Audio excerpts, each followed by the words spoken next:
Hi, everyone. Welcome to the Fantasy Points Projection Show here at fantasypoints.com. God's honest truth, I would introduce everybody here, but it would take an hour, and I don't want it to take that long. What we're going to do here on the stream here is honestly, we're going to do this anyway, whether we live streamed it or not. So we just determined, let's just live stream it. What we're going to do is we're just going to go game by game and kind of make sure there's no kind of stone that we're leaving unturned as we go through the projections. John is literally here working on the projections as we speak, just to make the tweaks based off of the first run through. And that I think one of the things that separates our projections, quite frankly, is the fact that we have the human element in them. And I think it's so important that we do that, and I think just gut feeling goes part of it, but also just informed speculation goes into them as well. So yeah, I don't know any other way to do it, Joe. Honestly, yeah. I know we have friends who automate it, but I feel like I need to go in there and touch it. And I will add this too: on a Tuesday night, I would say these are above baseline projections, but yeah, they are merely a starting point. And as we know, we learn more, we have more time to research and injuries and all that crap. So it is I believe above baseline, but it is still kind of just a starting point.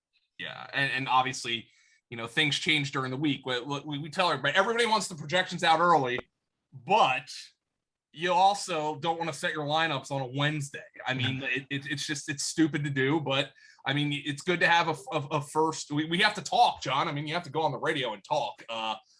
But let's just get started. And unfortunately, we have to get started, guys, with the crappiest Thursday night game. Well, until next week. Yeah, I was going to say next week. Until the Panthers play the Texans next week. But we get graced with the presence of the Giants and the team on Thursday night. John, this line right now is 41. I see some 40.5s out there. There is not a game on the slate that's like in the same neighborhood as this, with the exception of the Patriots and the Jets in terms of a total. This is a slop fest. I mean, how do we wrap our heads around the fact, though, that Danny Dimes did put up numbers last week? His touchdown came literally the last play of the game. I know. He ran a lot, though. I know. I think that, Tom, I don't know how much of that you saw, guys, but I thought that was box score padding at the end. Well, the football team, my other point was the football team did get roasted last week. Yeah, and they got roasted.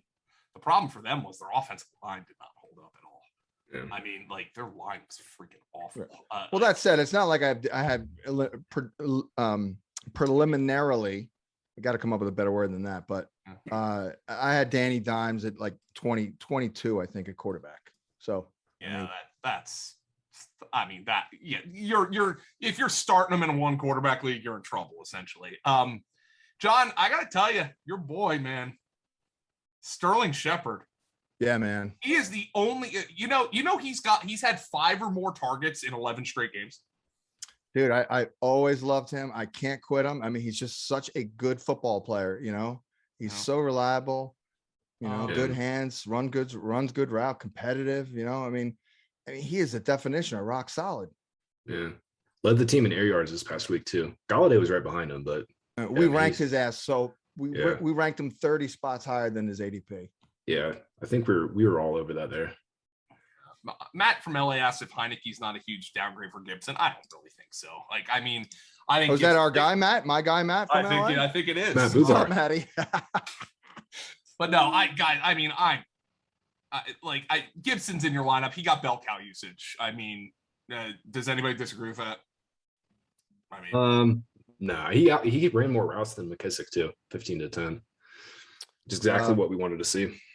The Giants did get gashed last week, but they did a good job otherwise. So the numbers are. Oh, and it was 24 for 76 before the 70-yard run. So right, yeah, got to keep that in mind. So I'm thinking like it's going to have to. Well, hopefully, he's on the injury report. So right? he practiced full today. Okay, good. All right, because I think it's going to have to be another grinded out Gibson type of game. Yeah. On Saquon, Edwin watched him, said he looked fine. The problem is for Saquon that the Giants didn't look fine, and the short turnaround. I would not expect him to play really much more than 50% of the snaps this week, guys. That's just the way I'm reading it. But after the long layoff, maybe they increase his workload in week 3. Right. Yeah, I think that's what we have to hope for moving forward. It's really all we can hope for. All right. Yeah. For the team, I mean, McLaurin, Logan Thomas. Logan Thomas scored. I don't know if you saw that the play that McLaurin where he made the big play. It looked like a freaking hot air balloon that Heineke threw up there, and it just, I mean, he had to adjust his entire body. I still don't know how he made that catch. I don't know. What's the matchup like here for McLaurin and Thomas looking like? Bradbury got roasted last week, by the way. Yeah, I'm pretty lukewarm on everyone other than Gibson for Washington. McLaurin, he's going to see a lot of cover too. He's going to see. I didn't see any. I looked at Bradbury. He didn't favor anybody. I saw him travel with Judy to the inside on one play, but he basically stayed on the outside. They were running Judy through the backfield a lot, like on fake jet sweeps, just to add another coverage read or another defensive read. And I think he was just like, forget that. And so he just stayed on the outside. And so he was just splitting. I think he split even snaps between Patrick and Sutton. So to be honest, in their situation where they finally have a corner on the outside that they feel comfortable with, I don't even think he's gonna shadow people anymore. I think he's just gonna stick to one side. I saw him so he was at the bottom.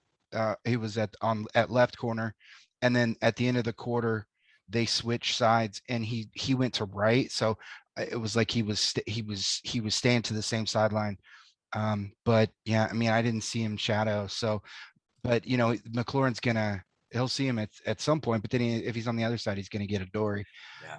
So it's nothing special there. And then, I'm kind of in the middle trying to decide between, Logan Thomas here. It's, they've got some good safeties. I know Logan Ryan went down at one point, so we'll see if he's out. That definitely adds to Washington's upside. But they've got 3 other safeties that they can play, so, and they're all high level. Yeah, I mean, I know, I don't think the markets moved a whole lot, Tom, because of the Fitz injury.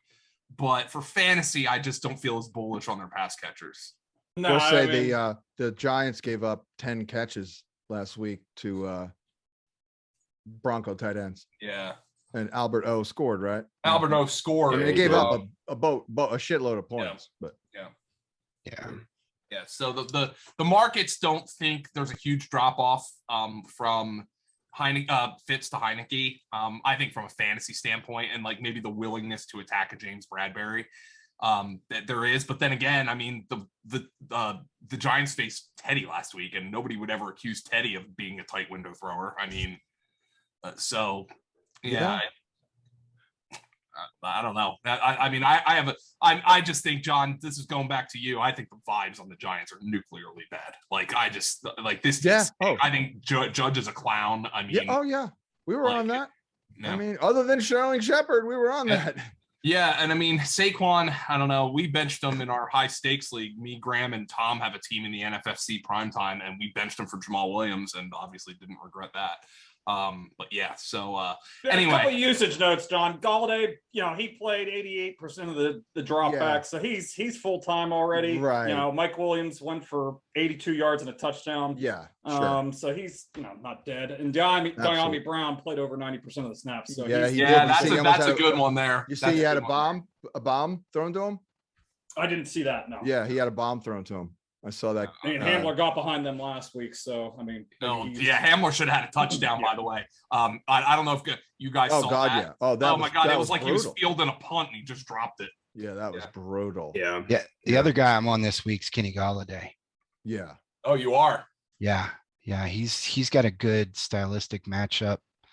Well, they gave up 24 catches to wide receivers last week. He's top 20 in both against cover 1, cover 4. They played. We know they're going to play some cover 3, but they didn't last week, so we'll see. I mean, it's going to come back, I think. Yeah. That Benjamin St. Just was he's got some talent, but they were targeting him pretty good. But he made some plays. I think I saw him knock away. I thought fucking Herbert, excuse me. But Herbert made a goddamn brilliant throw in the red zone, and St. Just got his hand on it and knocked it away from Mike Williams.